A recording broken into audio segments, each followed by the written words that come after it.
Good morning बच्चों। आज मैं आपको 12वीं क्लास पाठ 4 व्यवस्था तंत्र के विषय में समझाऊंगी।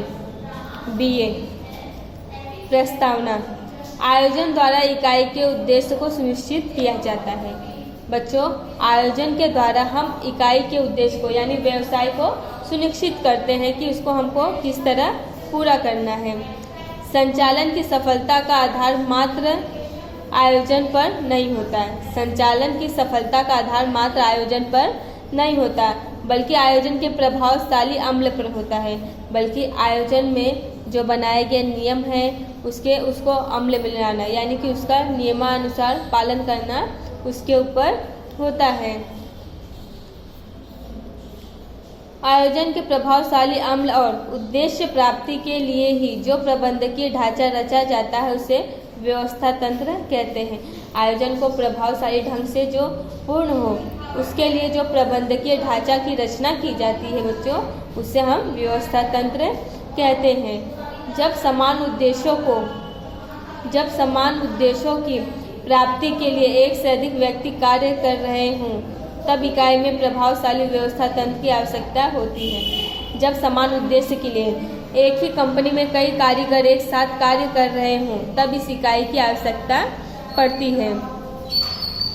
इकाई की लक्ष्य सिद्धि और कार्य सफलता का आधार इकाई में कर्मचारियों के मध्य इकाई की लक्ष्य हम व्यवसाय के लक्ष्य को सिद्ध करने के लिए और कार्य सही ढंग से पूरा हो, इन सब का आधार किसके ऊपर टिका रहता है? कर्मचारियों के ऊपर टिका रहता है।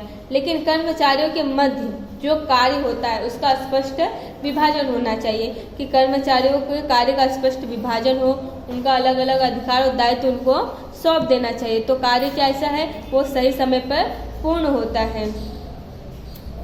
संचालन प्रक्रिया में जो लक्ष्य सुनिश्चित होते हैं उन्हें विधिवत अमल में लाने के लिए व्यवस्था तंत्र अनिवार्य है। संचालन की प्रक्रिया में जो हम लक्ष्य सुनिश्चित करते हैं वो सही ढंग से उसको पूरा हो जाए, इसलिए हम व्यवस्था तंत्र का उपयोग करना अनिवार्य रखते हैं। इसलिए कहा गया है आयोजन व्यवसायिक इकाई का मस्तिष्क है। इसलिए कहा गया है आयोजन जो है वो व्यवस्था तंत्र का दिमाग है। तो संकलन प्राण और व्यवस्था तंत्र इसका शरीर है और संकलन उसका प्राण है और व्यवस्था तंत्र उसका शरीर। ये सब एक दूसरे के बिना अधूरे हैं और एक दूसरे के साथ जुड़े हुए हैं।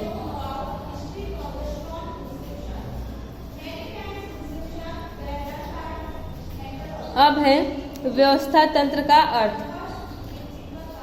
समान शब्दों में कहा जाए तो समान लक्ष्यों की प्राप्ति के लिए प्रवृत्त हुए व्यक्तियों के मध्य अधिकार और दायित्वों का विभाजन करने वाला ढांचा अर्थात व्यवस्था तंत्र। बच्चों, इसमें कब बताया गया है कि समान शब्द में अगर सिंपल सी भाषा में कहा जाए तो सामान्य लक्ष्यों की प्राप्ति के लिए एक समान उद्देश्य की प्राप्ति के लिए जो सैकड़ों कर्मचारी एक साथ कार्य करते हैं उनके कार्य का अलग अलग विभाजन करना, उनका अधिकार सौंपना और दायित्व का विभाजन करना, इन सब पर विभाजन करने की प्रक्रिया अर्थात व्यवस्था तंत्र कहलाता है।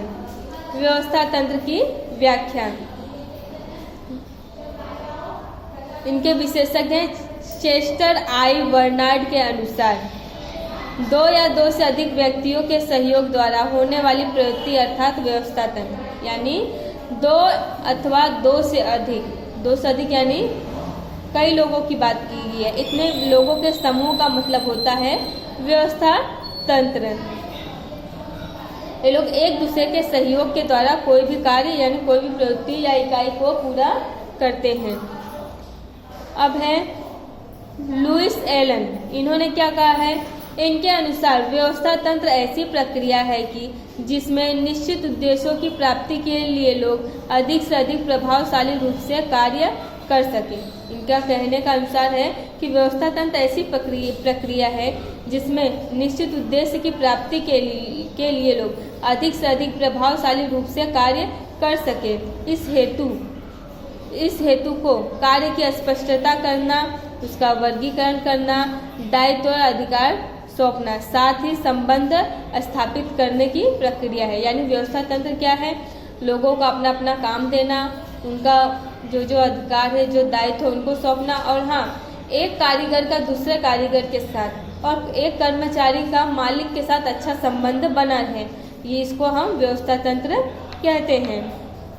विचार: समग्र प्रबंध तथा संचालन प्रक्रिया को प्रभावशाली बनाने के लिए कार्यक्षम व्यवस्था तंत्र होना अनिवार्य है। मतलब समग्र प्रबंध को संचालन प्रक्रिया के अनुसार प्रभावशाली हो और वो दिन ब दिन उसमें तरक्की हो, उसके लिए कार्यक्षम व्यवस्था तंत्र होना चाहिए। यानी कि कार्यक्षम व्यवस्था तंत्र यानी कि जो नियम की गति के अनुसार चले, यानी कि कम समय में ज़्यादा से ज़्यादा लोगों से कार्य करवा सके, उसे हम व्यवस्था तंत्र, ऐसे कार्यक्षम व्यवस्था तंत्र होने चाहिए। संचालन की ज़्यादातर कठिनाइयाँ अकार्यक्षम व्यवस्था तंत्र से पैदा होती हैं। संचालन की ज़्यादातर बच्चों कठिनाइयाँ किसके द्वारा पैदा होती हैं? जब हमारा व्यवस्था तंत्र बराबर नहीं होता है, अकार्यक्षम होता है, यानी कि नियम कानून बराबर नहीं होते हैं, तो इसके कारण व्यवस्था तंत्र में परेशानियाँ पैदा होती हैं और उनके कारण व्यावसायिक इकाई निश्चित समय पर उद्देश्य सिद्धि नहीं कर पाते हैं। अगर व्यवस्था तंत्र अकार्यक्षम यानी कि व्यवस्थित नहीं होता है, तो उसके कारण क्या रहता है कि जो हम इकाई निश्चित किए रहते हैं वो सही समय पर पूर्ण नहीं होता है और वो सही सिद्ध भी नहीं होता है। इसलिए यह व्यावसायिक इकाई के पास उचित और प्रभावशाली व्यवस्था तंत्र हो तो साधनों के महत्तम उपयोग द्वारा समय, शक्ति और द्रव्य की बचत की जा सकती है। मतलब कार्यक्षम अगर व्यवस्था तंत्र है इकाई के पास, तो वो प्रभावशाली साधन रहते हैं, उनका महत्तम उपयोग यानी कि जितना जरूरत है उतना ही उपयोग करेंगे और समय की बचत होगी और शक्ति यानी शक्ति का भी कम उपयोग होगा और द्रव्य और साधनों का भी द्रव्य यानी कि जो माल रहता है उसका भी कम उपयोग होता है, यानी कि उस सबकी भी बचत हम कर सकते हैं अगर हमारा व्यवस्था तंत्र कार्यक्षम होगा। और इकाई की प्रवृत्तियों के मध्य असंगतताओं का निवारण किया जा सकता है। इकाई की प्रवृत्तियों के बीच असंगतताओं का निवारण यानी कि जो परेशानियां उत्पन्न हो रही हैं उसका निवारण यानी इसको जड़ से हटाया जा सकता है। व्यवस्था तंत्र का विचार मूल रूप से समूह के साथ जुड़ा हुआ है। व्यवस्था तंत्र का विचार मूल रूप से एक समूह के साथ जुड़ा हुआ है बच्चों, क्योंकि इकाई यानी कि जो व्यवसाय होता है वो कोई एक व्यक्ति के द्वारा नहीं होता है, एक से अधिक व्यक्तियों के बीच का समूह होता है जो आपस में चर्चा विचारणा के द्वारा उसको तैयार किया जाता है।